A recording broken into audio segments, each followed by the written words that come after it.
contractions. Maybe a dilated right ventricle to suggest massive pulmonary embolism. Maybe cardiac tamponade. Zebra hunting. The test showed ineffective heart contractions. Nothing more. He recalled his interactions with the Barnetts the previous day. Fit and healthy with no cardiac risk factors, Carl had come in with chest pain that began at rest. The pain had resolved in the ER without treatment.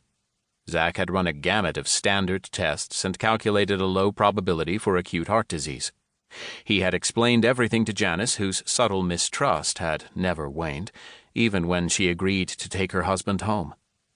What happened in the interim? Zack could not accept defeat. He went off protocol and tried other medications, atropine, high-dose epinephrine, the entire arsenal. Asystole, a nurse said. An undulating line snaked across the EKG screen. No bumps. Respirations? The tech paused the ventilator. A minute passed. No breaths. Zack felt over the carotid arteries in the neck.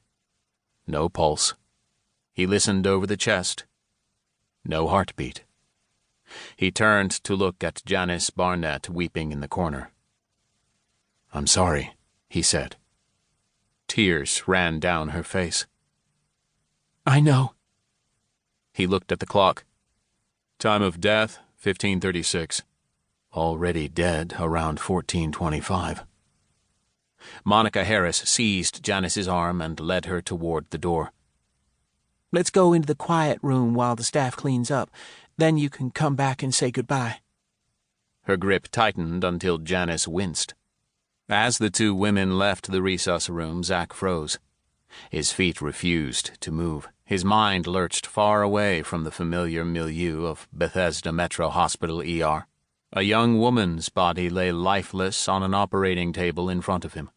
Blood ran down the sterile sheet and dripped onto his shoes. He took a few seconds to return to the present, then headed to the suture room. A 20-something, disheveled man with a scruffy beard shadow, unraveled brown ponytail, and hostile features sat on the edge of the gurney. He held his arms tripod-like beside him, hands pressing on the thin mattress, body leaning forward, a gorilla poised to lunge. As Zack moved closer, the distinct odor of recycled booze assaulted his nostrils. The man sported a purple and maroon swollen and busted lip. The dirty, yellow-encrusted edges of the laceration suggested it was a day old, if not more. Dark blue and light purple bruises around the man's face and upper torso completed the picture. The patient told Zack that he had started drinking the previous night, got into a fight that he somewhat remembered, continued drinking, passed out, slept most of the day, and awakened an hour before coming to the ER. I need this fixed good, Doc. Got a job interview tomorrow. In a calm voice, Zack explained that if the man had sought treatment soon after the injury happened, they could have cleaned and repaired the laceration with good results. Too late for that, he said.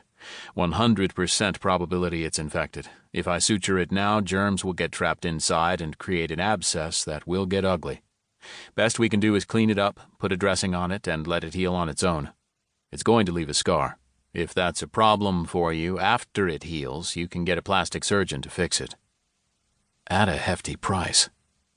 Irate, the young man leaped off the gurney, pushing Zack aside, and stormed out of the suture area. Just another fucking ER, Doc. I'll go where I can get some real help. Straight to the nearest bar, Zack thought. Too bad about that job interview. He shrugged. Not the first time he'd been called a Jafford. Many emergency physicians had withstood similar or worse cheap shots. On a popular ER docs social media site, a colleague had devised a counter-acronym, BAFFORD, Badass Fucking ER Doc, a badge of honor adopted by emergency physicians with multiple years on the front lines, taking on the worst life-and-death battles, the most serious and unusual illnesses and injuries suffered by a diverse cast of humanity, yet handling it all with aplomb and unimaginable self-esteem. Back in the day, Zack Winston had considered himself a total Bafford. Now? Chapter